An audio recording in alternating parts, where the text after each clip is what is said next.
You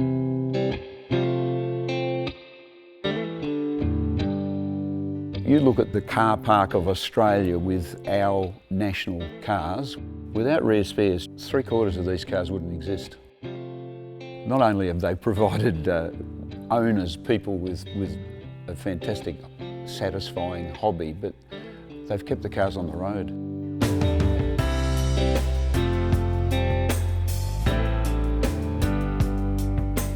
We started as a cottage industry. Rare Spares as such existed well before it was actually a registered business name and an incorporated business. When I was 17, I met John Rayner, one of the founding directors of Rare Spares, as we were just young fellas playing with FJ Holdens. We used to buy, swap and sell parts between ourselves, and we became pretty good mates. But about the same time we met Les, the other founder of Rare Spares. Dad was always into cars and parts and tinkering with cars. He was very passionate about them from a very young age, even as a kid. I've heard stories of him selling bed legs off his bed to be able to buy parts for cars. I joined the business in '82. I was employed as a general hand gopher, so to speak. And we used to scour the country, calling into Holden dealers, into general spare parts places and pulling them apart looking for new old stock.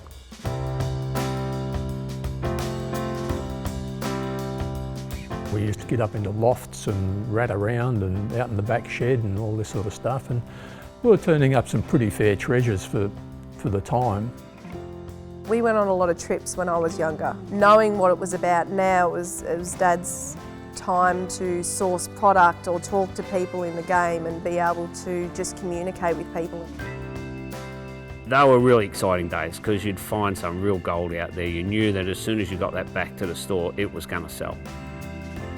Over the years with our road trips, sourcing new old stock, the parts became thinner and thinner on the ground, so we had to look at remanufacturing parts.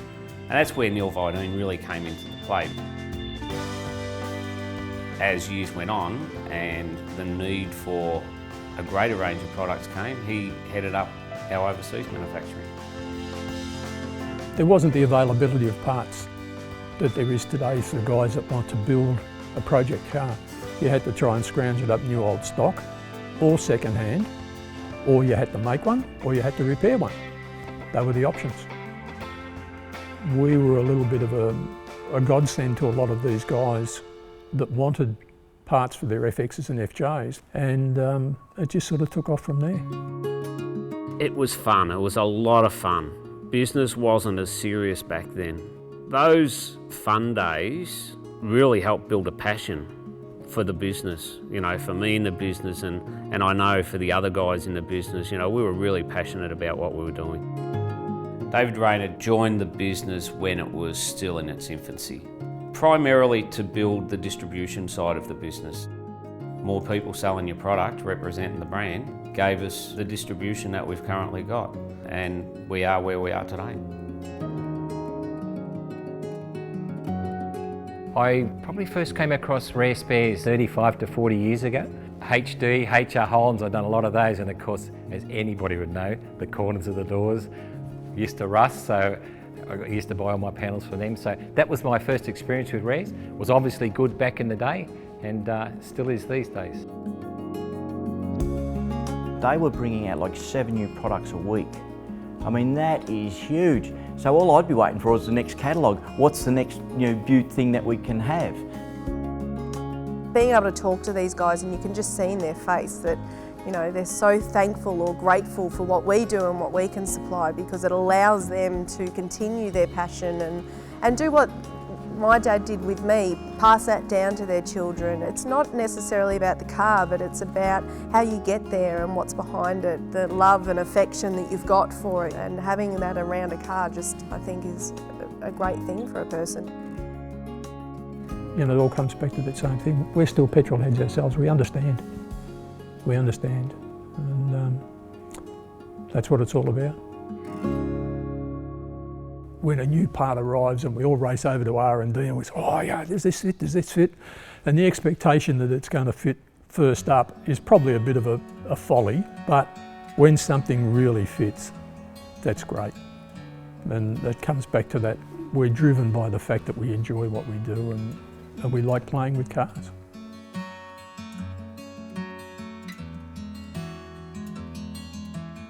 In the early days at Rare Spares, our R&D was really go out into the wreckers. Whether it be rain, hail or shine, we'd be out there getting spare parts off cars to send overseas for samples, and then once we got samples back from our suppliers, we'd go back out into those wrecking yards and test fit the parts.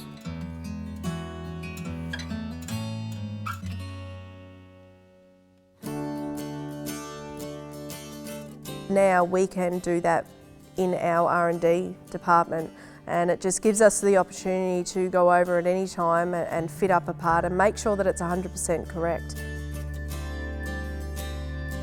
Some things you can sort of wing it and you can say, well, yeah, that bit's missing, but it needs to go around the corner there, or it needs to have a return on it or whatever. But you need good samples.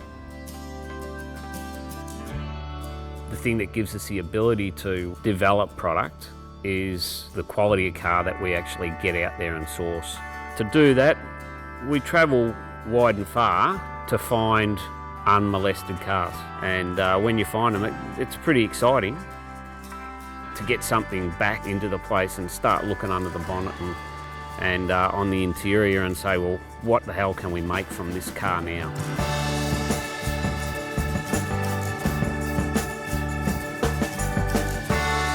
We're now making parts that are far more complex and far larger than anything we could have dreamt of even within the last 10 years. With the HQ to WB ute and panel van quarter panels. That's a huge investment, but they have to be right.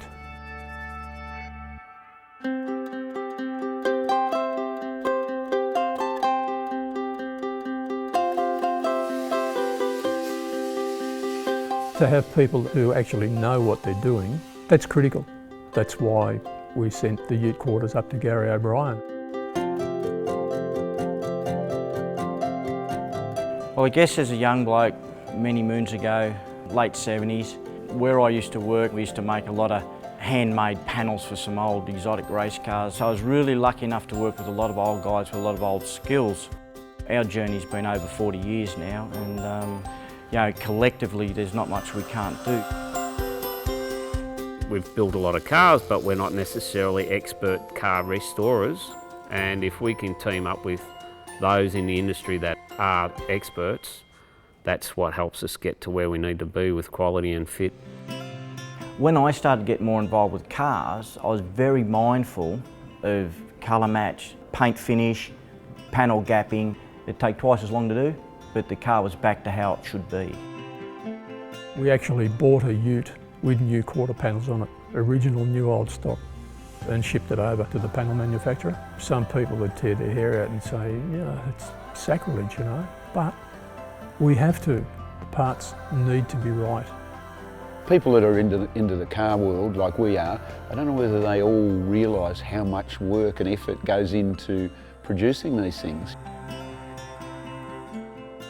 The few little issues I have with pre-production tooling is the interpretation, the accuracy of the panel. So what we'll be looking at is just advising them there's a couple of flanges that aren't quite right and there's a couple of body lines that aren't quite right. We will produce a quality product. We back our product to 100%, and before it goes out to the consumer, we know that it's been tested by not just the suppliers, but it's been tested by us. We're a couple of mil out here. Well, they want it as good as OEM. You know, the Rare standard's fairly high. It's the same as Holden, Ford or Valiant. That's what they strive for. Rare's philosophy is we want it as close as, so that a car club guy who hasn't got those expertise can just bolt that panel on and be as close as it was when it was new. Their R&D is ongoing. I mean, it just never stops. I see some of the new product and I think, how does this happen? You know, how does someone decide to make a sticker for an air cleaner, for instance, for a Tirana? You know, I mean, why would you do that? But it's their passion. To replicate a factory part, a factory finish, that is difficult, and Rares have certainly mastered that. Part of our diversification was teaming up with the OE guys. We had suppliers, both local and overseas, that could manufacture the product to OE specs. We just needed to build a relationship with those guys. Once we decided to get serious about it, we really decided to get serious about it. We contacted Holden to see if we could buy some of this new old stock that was coming out. But once the penny dropped that we were actually half knew what we were doing, they said, well, can you supply us this? Can you supply us that? And away it went. Our OEM parts are supplied to the motor companies who then on sell to their dealer network. People that want genuine parts, they'll buy a genuine replacement part from Holden, Ford, Mazda, and it predominantly comes from us.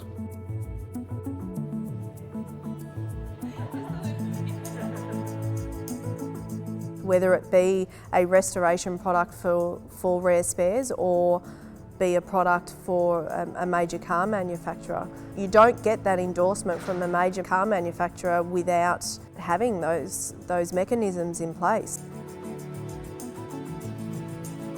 The fact that we supply OEM really should give the consumer a lot of confidence in our abilities to supply a product to original specifications. If you're going to buy a Rare Spares product, the product is of quality, it's fit for purpose and meets the market's expectations. The fact that a huge multinational company authorised Rare Spares to continue making these various parts to keep their cars on the road, I mean, it shows the magnitude of the Rares organisation. It's not a fly-by-night tin pot operation. They make a real commitment to making original equipment parts. So I think that's an absolute feather in their cap. One of the benefits that we have, I suppose, with our long-term association with the OE guys is that we are offered tools that are now obsolete by those manufacturers before they scrap it so that we can develop product. And that helped us develop our Holden restoration program. We tell them which tools we want, we ship it to a warehouse in Campbellfield, and what we don't have, generally, if there's a real need for the product, we'll redevelop tooling anyway. With our FRP and HRP program, that means that we've got the endorsement from Holden and Ford, and we're the only company to have that endorsement, which is a pretty big thing to know that you've got that support from your major car manufacturers. It's a great testament to our brand and to our company.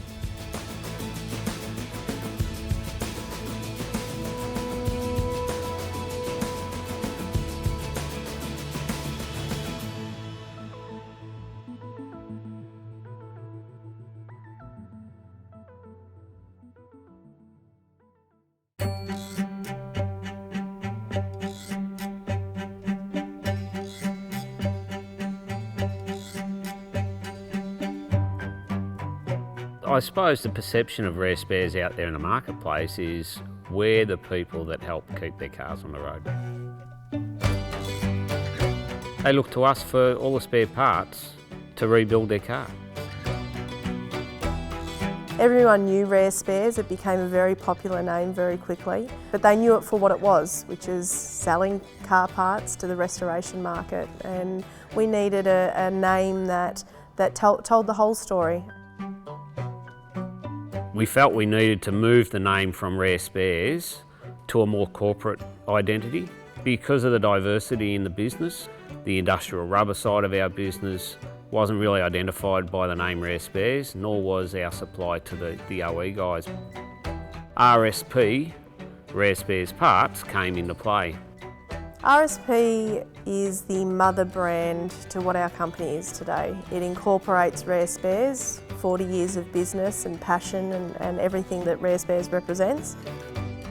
I would like to think it represents a group of people who are trying pretty hard to improve everything they do.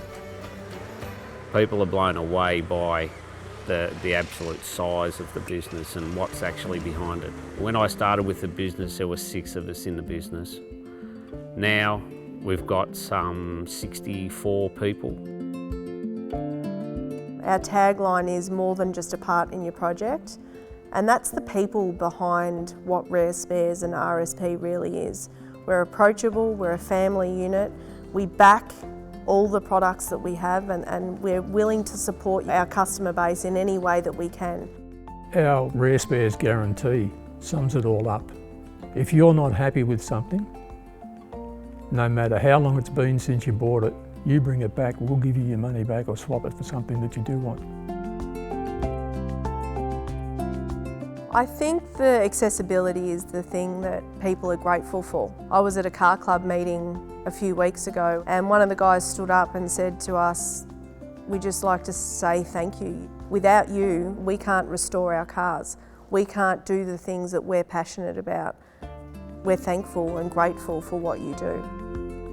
You come in here and it's all just, getting bits and pieces to keep that passion alive, to keep that passion going. And it's great that when you can't get original bits anymore, you guys seem to be able to either get the tooling or make tooling to recreate parts that you can no longer find. So no matter what it is, you can always get it because you guys put it all together for us. Well, it makes it easier as a restorer or a modifier of cars just to be able to walk into somewhere like this and know that they're catering for my model, which is FXFJ Holden's, but also then obviously it's expanded over time to both Holden and Ford, and then the range continues all the way through to Commodore. The parts of good quality, the service is great to get at home, gives you a very satisfied feeling. Well, I think it's wonderful because it keeps Max busy out in the shed. I can do my thing in the house. The interaction that we have with car clubs and the community and our customers is so important to us because they're the people out there that are passionate about the cars. They're the people that give us feedback on our product. Without them, we don't have a brand. Every time I go to a Rare store and I see this stuff, this new product that's continually being developed, I'm staggered. Because if you want to do a resto on a Holden or a Falcon post 1960, you cannot do it without Rare Spares. So that's pretty big, that's a big call.